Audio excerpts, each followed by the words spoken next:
راغورځي. پیغمبر علیه الصلاۃ والسلام مبارک فرمای مسلمانان په خپلو کې سره جنګیږي، په خپلو کې سره قتلیږي، په خپلو کې سره مري او په خپلو کې به سره قیدیان کیږي.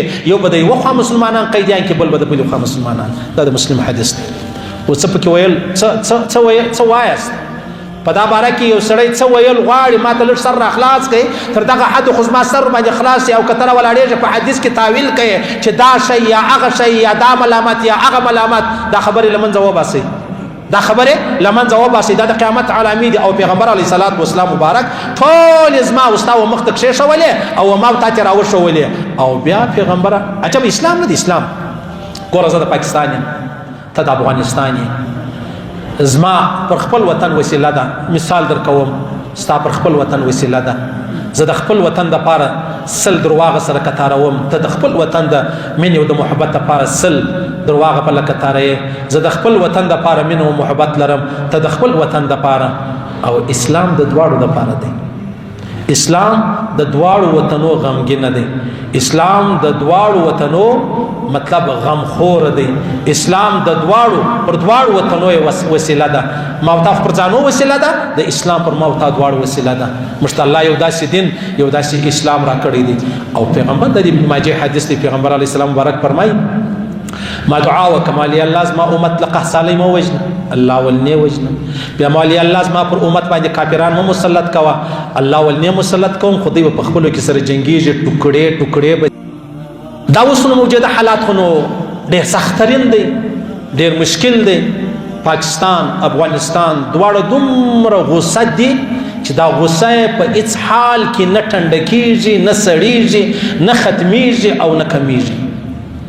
سیسو او عجب خبره دا د عزیزانو چې کله یو انسان لره غوسه ورسي، په دغه غوسه کې نه بیا الله سړی لره په یاد ورځي، نه رسول سړی لره په یاد ورځي، او نه قرآن سړی لره په یاد ورځي، نه حدیث سړی لره په یاد ورځي. بیا خاص کر پښتانه را واخله، پښتون چې کله په خشم سو، په غوسه سو، دی ایمان بایلولو ته تیار دی، خو دشمن ته کښېنستل یا مجلس کول یا دریم راشي دی سره کښېنول و دې ته تیار نه وي. دا د پښتون یو عجبه غصه یې بولې، ضد یې بولې، هر څه چې بولې، ایمان ورکولو ته تیار دی.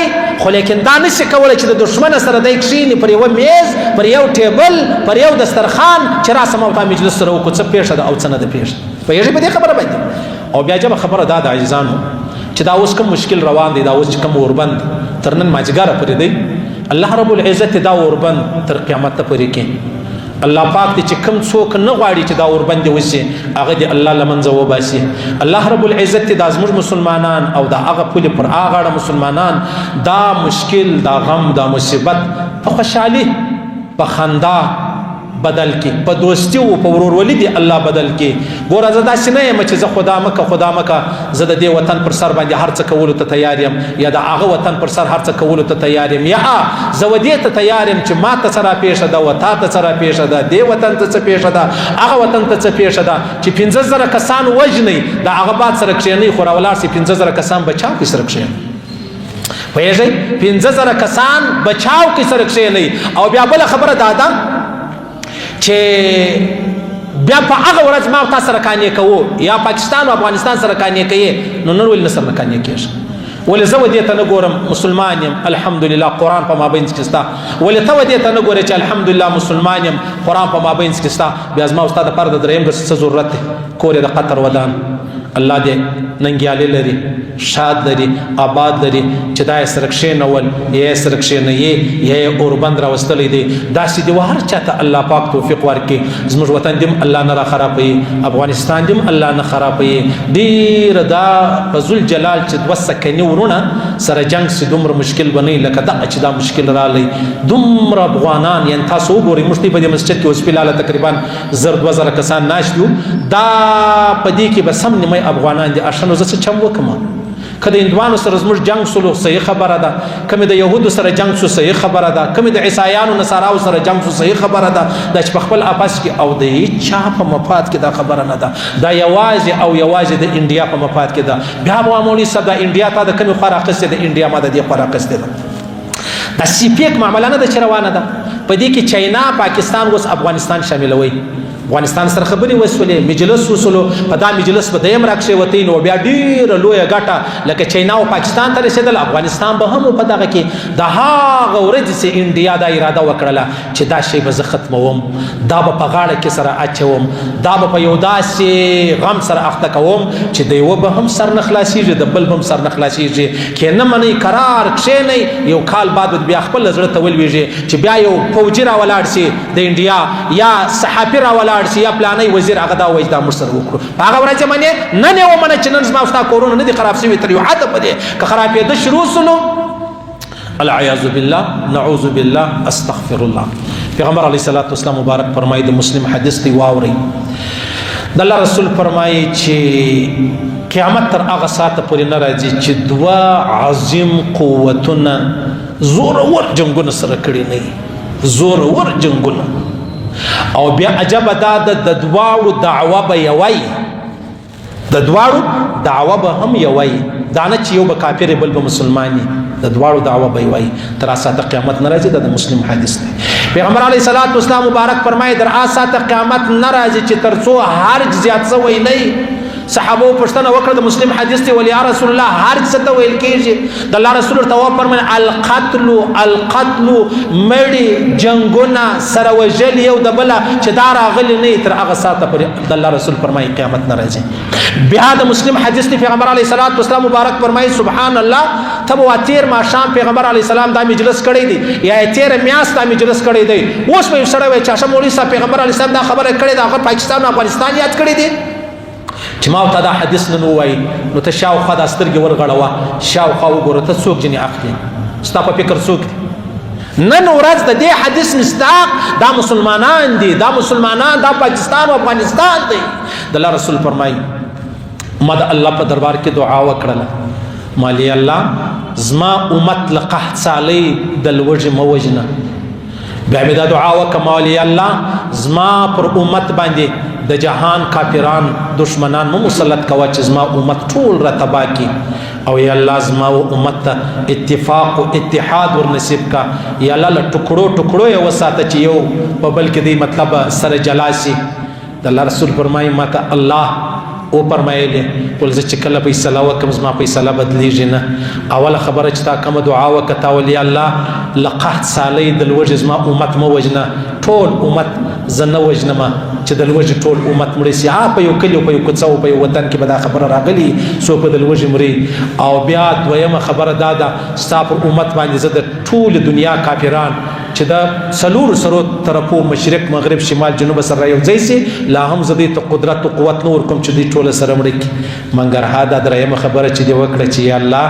دوی په خپل آپس کې مسره جنګوه الله ورته وفرمایل دا دعا دې نه قبلوم په خپل آپس کې به سره جنګېږي په خپل آپس کې به سره وژني په خپل آپس کې به قتلېږي په خپل آپس کې به یو د بل قیدان کېږي دا د مسلم حدیث دی صحیح سلو لقحط سالۍ نه وژنه د ټولې دنیا کافران به زما پر امت نه راغورځي پیغمبر علیه الصلاة والسلام مبارک فرمایي مسلمانان به په خپلو کې سره جنګېږي په خپلو کې سره قتلېږي په خپلو کې سره مري او په خپلو کې به سره قیدیان کېږي یو به د یوه خوا مسلمانان قیدیان کړي بل به د بلې خوا مسلمانان دا د مسلم حدیث دی و څه پکې ویل څه وایاست په دا باره کې یو سړی څه ویل غواړي ما ته لږ سر را خلاص کړي تر دغه حد خو زما سر باندې خلاص او که ته راولاړېږي په حدیث کې تاویل کوي چې دا شی یا هغه شی یا دا ملامت یا هغه ملامت دا خبرې له منځه وباسئ دا خبرې له منځه وباسئ دا د قیامت علامې دي او پیغمبر علیه الصلاة والسلام مبارک ټول زما او ستا و مخ ته کښېښولې او ما تا ته راوښولې او بیا پیغمبره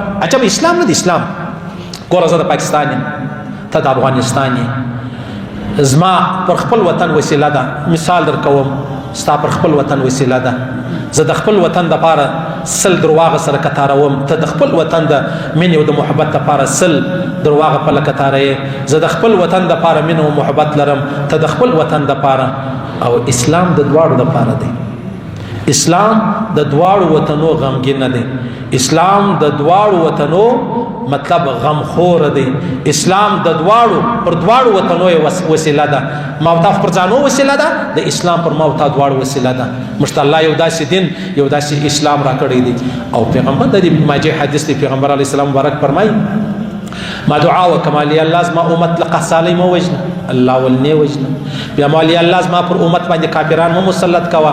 الله ولې مسلط کوم؟ خدای په خپلو کې سره جنګیږي، ټوکړې ټوکړې بسي، یو د بل سره به جنګیږي، ټوکړې ټوکړې بسي. او بیا پر پیغمبر علیه السلام مبارک فرمایي وای زه چې ډېر بیریږم هغه زما د امت سربراهان دي، سربراهان گمراهان به د خپل انا دپاره، د خپل ځان دپاره، د خپل عزت دپاره به د نور جهان کور خرابوي.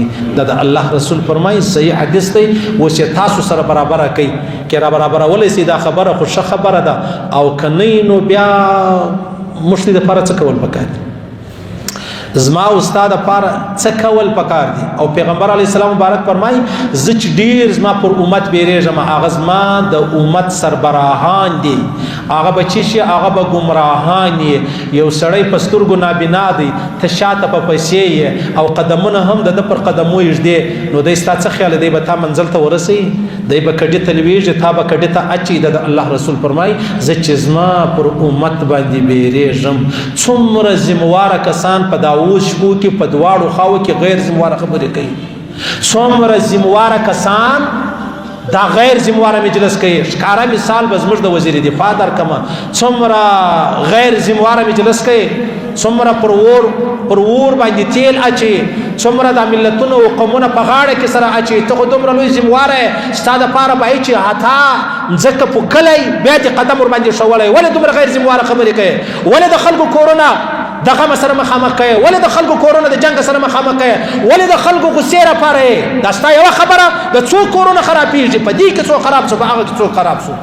ستا څه خیال دی؟ د دې خلک چې دلته ولاړو مړه سو یا شهیدان سو، ته هغه جهنمیان بلې یا هغه طرف یې بلې یا بیا چې شین جوړه شوله. موږ اوربند تر قیامته پورې غواړو، موږ دا سلسله تر قیامته ختمېده غواړو. موږ دعا کوو الله د الله په دربار کې ژاړو. ګوره غوسه کېږئ مه.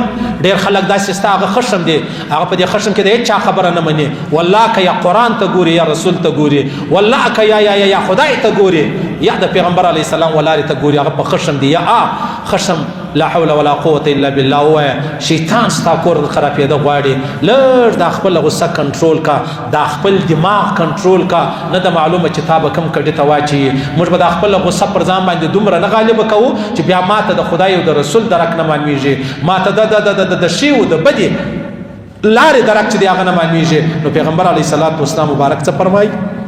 بیا به داسې بعضې قبایل راسي، دا صحیح حدیث دی. الله رسول فرمایي داسې وخت به راشي د مسلمانانو قبایل به د مشرکانو لمن ونسي، د مشرکانو طرفداري به شروع کی. او بیا به څه وایي؟ یا دا معنا ده چې دوی به ولاړ سي کافر و مرتد به سي، یا دا د مشرک لمن به ونسي، د مشرک سره به کښېني. دا د الله رسول فرمایي دا د قیامت څخه مخکې دا خبرې را روانې دي. یوه خبره مې هم نه د ابوبکر صدیق درته کړې ده، نه د حضرت عمر فاروق درته کړې ده، نه د حضرت عثمان او د حضرت علي کرم الله وجهه درته کړې ده. هر خبره مې د محمد رسول الله درته کړې ده. او محمد رسول الله ته چا کړې ده؟ دا جبرئیل امین علیه السلام کړې ده. او جبرئیل امین علیه السلام ته چا کړې ده؟ الله کړې ده. او موږ مسلمانان یو الحمدلله، موږ ایمان لرو. که د خندا ورځ ده هم پر الله زموږ ایمان دی، او که د ژړا ورځ ده هم زموږ پر الله باندې ایمان دی. ایمان به د لاسه نور کوو، بس خواست و زاری کوو و دواړو طرفو ته کوو، په هر حال کې کوو چې د الله په خاطر، د رسول په خاطر، د هغه لوی عظیمې ورځې په خاطر چې د قیامت ورځ ده، هلته به درېږو. په دغه خاطر دا سلسله پرېږدئ، دا سلسله راسئ مذاکرات وکئ. دریم سړی وټاکئ، زه هم غلط ته هم غلط، دریم وټاکئ، اختیار ورکئ. هغه چې هره فیصله وکړله په دنیا کې چې هر چا دریم ټاکلی دی، بیا خبره خندا او خوشحالۍ لره تللې ده. او که هر چا دا ویلی چې پرېږدم یې نه زه، او داسې خبره دا کېدلی سي، دا خبره د انسان کور خرابوي. دا د شیطان خبره ده، دا د ابوجهل خبره ده چې زه وګوره او ته وګوره. یا هیڅ خبره نه ده. مشکل رالی مابین لره، یا زما په خاطر، یا ستا په خاطر، یا د غیر په خاطر، خو اور زما او ستا کور لره رالی. دلته به مري څوک؟ زما او ستا د وطن مسلمانان، زما او تا د وطن پښتانه مسلمانان به مري. راسئ چې موږ ته روغه سره وکړو، راسئ موږ ته صلح سره وکړو. که څه زه د مسجد ملا یم، زه څه اختیار لرم؟ ما ته د اختیار چا را کړی دی؟ ما ته به څوک ووایي ما ته دومره اختیار الله را کړی دی چې ته ملا وې، تا دعوه درلوده چې زه پر منبر د محمد رسول الله ناست وم، تا ولې دا اور بلوئ؟ تا ولې دا اور تیزوي، تا ولې د خلکو کورونه ور خرابول، تا ولې خلک پر دې راپارول چې سره راوغورځي، تا ولې د الله او د رسول خبره مخته نه ایښوله. ما د خپلو بزرګانو خبره، ما د امامانو خبره، ما د صحابو خبره مخته نه ده درته ایښې، ما د الله او د رسول ایښې ده. او کله چې چا لره غصه ورله بیا نه د الله خبره اثر ورباندې کوي، نه د رسول خبره اثر ورباندې کوي، نه خپل ځان بچاولی سي او نه جهان بچاولی سي. زموږ دپاره دواړه وطنونه خپل دي، زموږ دپاره دواړه وطنونه د عزت وړ دي، زموږ دپاره دواړه وطنونه د آبادۍ د دعاګانو په دعاګانو کې دي چې الله دې دواړه وطنونه آباد لري. شیطانت مه کوئ، منافقت مه کوئ، غلط پوسټونه مه کوئ، غلطې خبرې مه پیلاوئ، غلط مجلسونه پیغامات مه مطلب شیروئ. ولې به زما استاد د وجې به یو جنګ 15 منټه مخکې بندېدی، خو زما استاد د وجې به 15 منټه نور دا جنګ چې دی هغه یې الله دې دا مشکل لرې کړي. الله پاک دې اوربند تر قیامت لري. د هر مسلمان د مسلمان په مابینځ کې واجب پاکستان افغانستان د تمام دنیا د مسلمانانو په مابینځ کې دغه مسلمانان دې الله سره یو کې چې بیا هغه ظالم چې زما استاد کور را خراب کړی دی، زموږ کعبه را خراب کړی ده، زموږ بیت المقدس را خراب کړی دی، ټول ورته یو سي او بیا پر هغه باندې راوغورځي. خیر الله پاک دې دغه مو د مشکلات د دې پریشانۍ وساتي.